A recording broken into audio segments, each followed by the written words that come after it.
Now, the policeman who shot dead the drug dealer Azelle Rodney had killed twice before in the line of duty, it emerged today.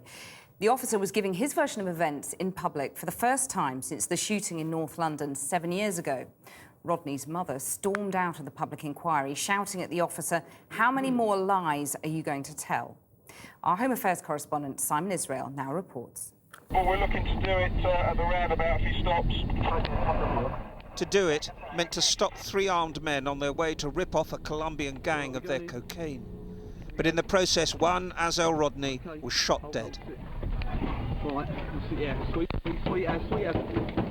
A total of 8 bullets were fired by one officer. My son now! Your son tomorrow! My son now! Your son tomorrow! 7 years on, and that officer today justified his actions to a public inquiry.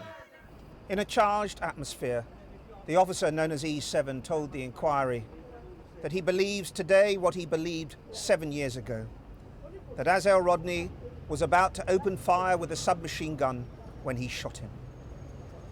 At one point, Mr. Rodney's mother cried out, "How many more lies are you going to tell?"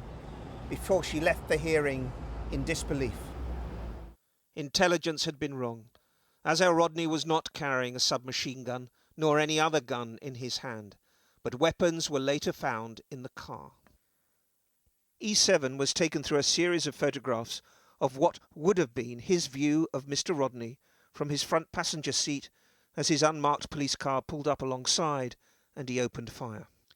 Counsel for the inquiry and its chair asked why the now retired officer, granted anonymity, chose to shoot. He appeared to look right through me, and almost immediately he ducked down and then sat upright. I couldn't see his hands. Everything he did indicated he had picked up a weapon from the floor. This is supposed to be a public inquiry, but the public are not allowed into the courtroom today. It's to protect the firearms officer's anonymity. So we sit in an annex and we can see on a screen eminent lawyers asking him questions. But we can't see his face, only hear his voice. E7 was questioned as to why he never shouted a warning. It was not practicable. It was pointless. I couldn't have got the words out of my mouth quick enough. The inquiry chairman, Sir Christopher Holland, later asked him, "Why did you fire more than one shot?" The former officer replied, My perception was that my rounds had no effect whatsoever. It emerged that this wasn't the first time E7 had shot and killed someone. In 1987, he shot dead 2 men and wounded 2 more in an operation in southeast London when police ambushed a gang of armed robbers. An inquest later returned verdicts of lawful killing.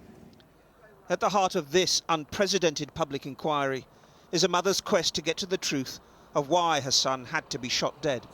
At issue is the sequence of events and the accuracy of recall. Simon Israel reporting.